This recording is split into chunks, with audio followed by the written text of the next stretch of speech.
Bobby di Medan dan cara menyelamatkan Gibran di Solo. Karena dua orang ini tidak mampu untuk menunjukkan kapasitas, karena itu dibully terus oleh pers. Jadi dia bingung. Pada tanggal 1 Agustus ada dua sinyal, sinyal kedunguan dan sinyal kecerdasan. Lalu dia mau bandingkan Indonesia sebetulnya kemana?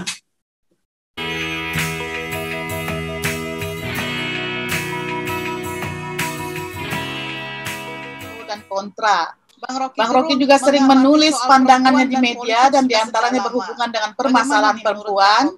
Bang Rocky tuangkan beberapa kajiannya di jurnal perempuan seperti Feminist Ethics Against Stigma of Theocracy Patriarchy, A Reflection of 2014 Presidential Election, dan Feminist Pedagogy of Political Position.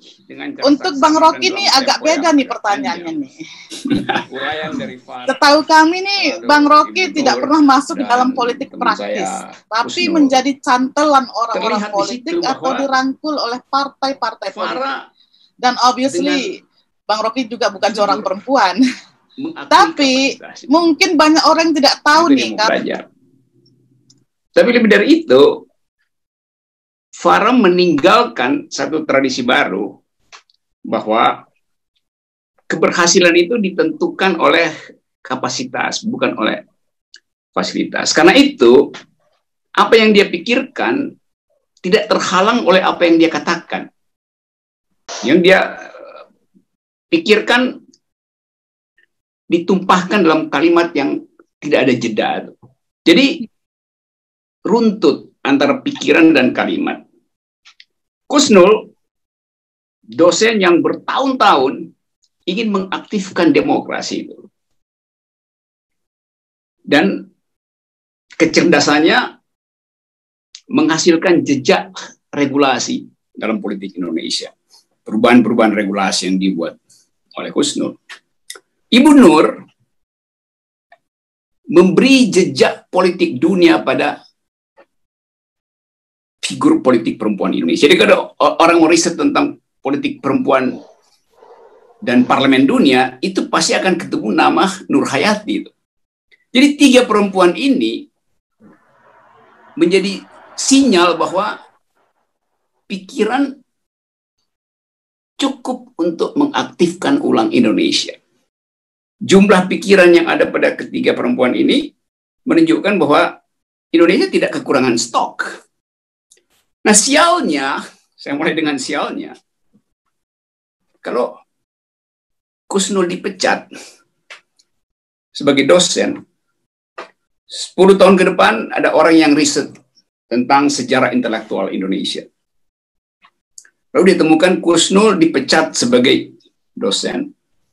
Dia mau tahu, dia dipecat karena apa? Tentu orang yang 10 tahun di depan kita, dia akan berpikir pasti karena dungu, maka dia dipecat gitu kan. Kan dosen nggak boleh dungu kan. Begitu dia baca file, dia temukan bahwa ternyata Kusnul dipecat karena pikirannya kritis. Lalu timbul paradoks. Dosen dipecat karena berpikir. Kan ajaib kan? Dosen dipecat karena berpikir. Lalu tugas dosen adalah berpikir. Berpikir hanya disebut berpikir kalau kritis. Itu soalnya.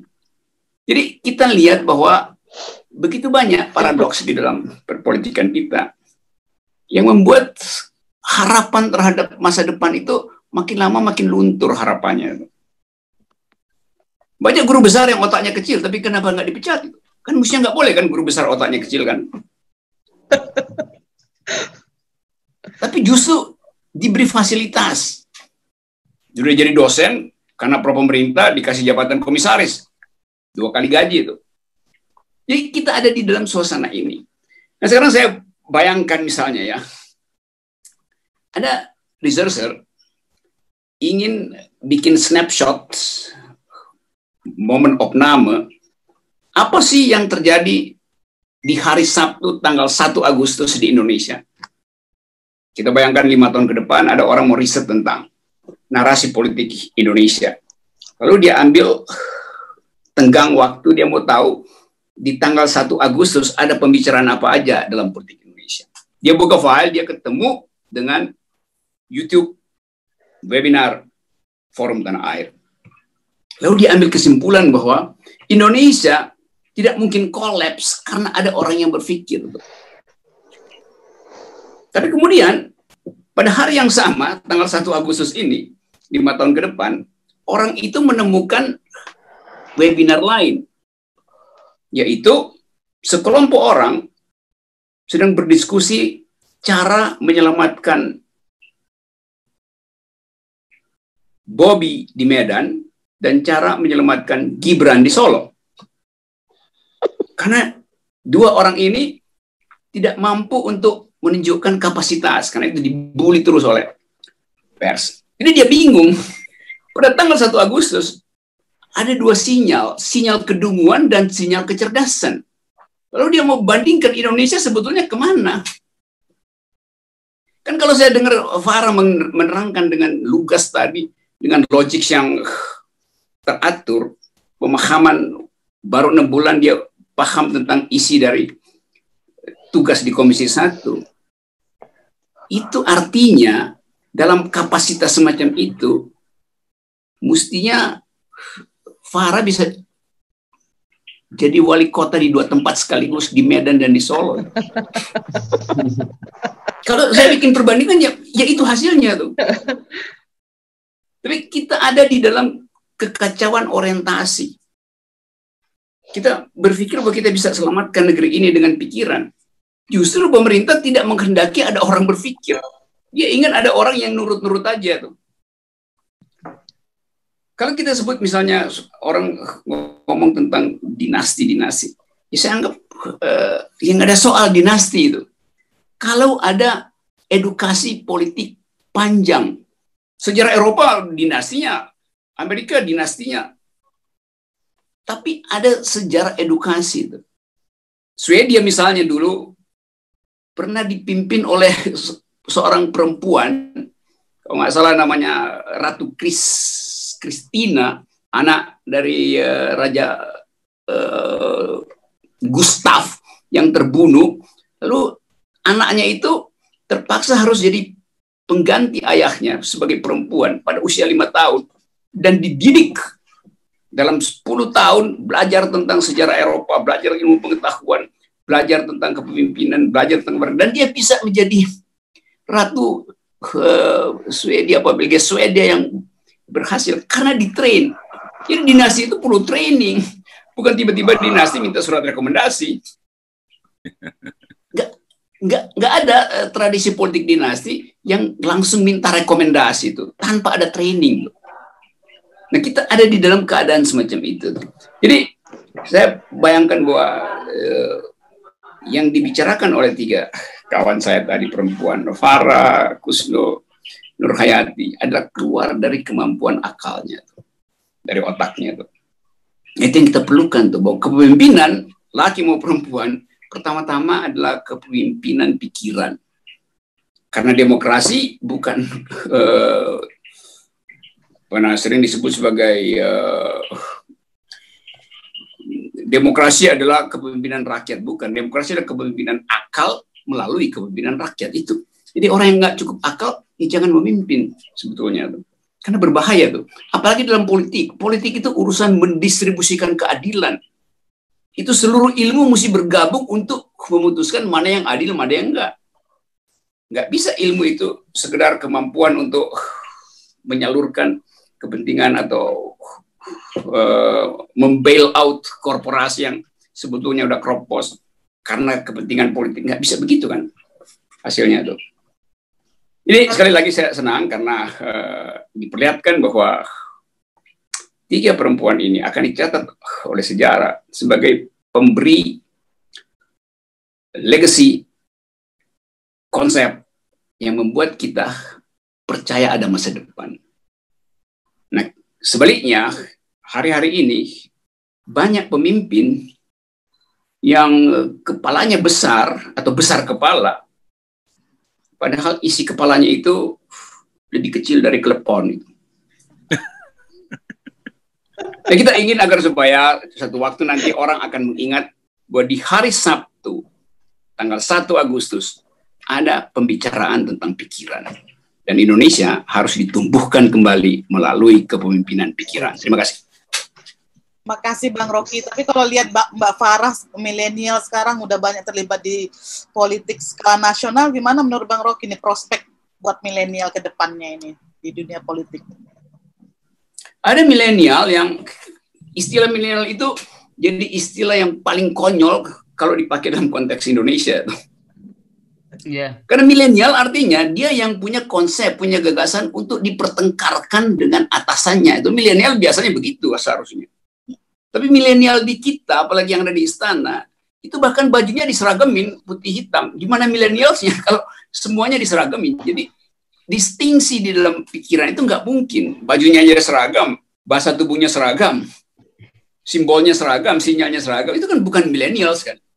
Jadi fighting spirit dan free spirit dari milenials itu ditenggelamkan di dalam kultur birokrasi. Akibatnya milenial yang di istana itu adalah milenial feodal itu. Nah, itu mestinya bertentangan ahistori kalau mengatakan milenial itu feodal, tapi itu faktanya. Nah, saya mendengar tadi uraian Farah, tentu dia masih akan diuji dan saya adalah bagiannya akan menguji itu. Tentang kemampuan dia untuk keluar dari kekonyolan milenial hari ini. Dan kita anggap bahwa milenial Indonesia dirusak oleh politik karena bersekutu dengan kekuasaan. Itu poinnya. Milenial dikasih kesempatan tapi masih di bawah pengontrolannya. Oke. Iya, karena seluruh tradisi politik Indonesia hari ini seolah-olah diasuransikan pada kekuatan milenial. Pada waktu itu saya menganggap oke, kalau itu sesuatu yang bermutu oke. Tetapi akhirnya milenial hanya dilihat berdasarkan relasi dia dengan ayahnya. Kan yang masuk istana kan dia milenial karena ayahnya adalah sponsor dari kekuasaan, maka dia dianggap milenial masuk istana. Kan bukan itu yang namanya milenial kan. Kemandirian pikiran tidak ada pada milenials istana. Kalau saya bayangkan misalnya, ya Presiden Jokowi mungkin mau ikuti cara tradisi politik Amerika, terutama Partai Demokrat yang kalau dia memimpin, dia bikin West Wing. Itu artinya presiden hanya dibatasi oleh connecting door dan setiap detik si milenials yang di samping kantor presiden bisa masuk presiden dengan idenya begini Pak Presiden. Atau presiden sambil angkat kaki panggil milenial sini diskusi sama gue tentang current issue. Itu namanya millennials. Nah, di istana negara hari ini West Wing itu tidak dipraktekkan seperti yang dibayangkan orang sebelumnya.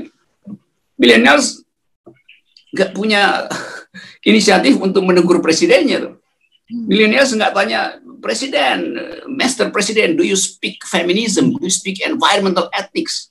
Do you speak financial market? Kan mestinya itu grammar presiden kan. Tapi presiden bilang, yes, I do speak dynasty. Itu soalnya. Dan lebih konyol lagi, menteri-menterinya itu nonton pagelaran feodalisme. Kan menterinya mestinya orang yang rasional, yang mestinya terganggu public ethics-nya atau moral personalnya. Kalau melihat politik dagang sapi di istana itu betul-betul lebih buruk dari sapi itu. Karena langsung mau dibayar cash. Nggak bisa, nggak pakai kredit card. Presiden mau bayar cash penantang Gibran di Solo. Maka dia mau sogok. Hal yang sama berlangsung di kota jadi transaksinya Medan. Di istana. Ya, transaksinya di istana. Ya, jadi istana jadi kandang sapi kan buat dagang sapi yang benar-benar brutal itu kan. Nah, itu yang menyebabkan kita malam ini bikin bandingan akhirnya tentang mutu pembicaraan di forum tanah air dan mutu pembicaraan di istana. Kan mestinya istana yang ngomong seperti ini tentang ethics, tentang global politics, tentang food security, tentang environmental policies, tentang feminist values. Kan mesti yang beginian yang didiskusikan di istana. Justru forum tanah air yang ambil alih diskusi semacam ini. Karena istana sibuk dengan rapat-rapat soal pemenangan dinasti.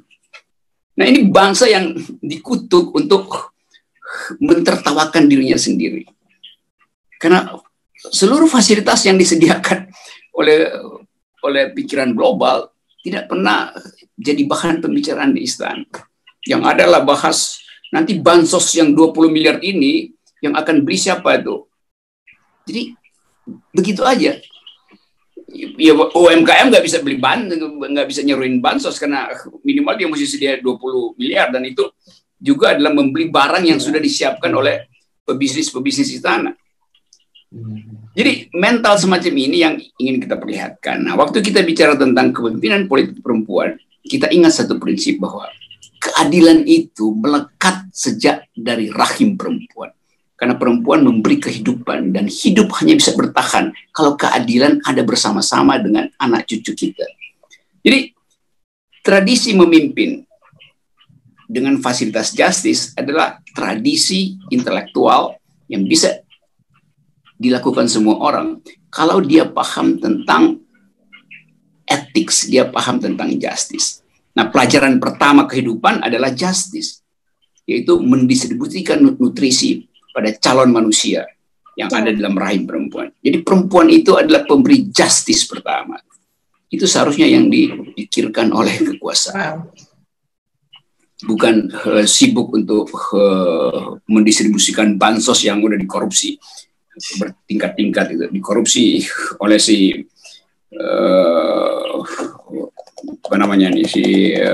pemimpin proyek, dikorupsi di birokrasi pertama, akhirnya tinggal 20% yang nyampe ke rakyat. Kan itu buruk kan.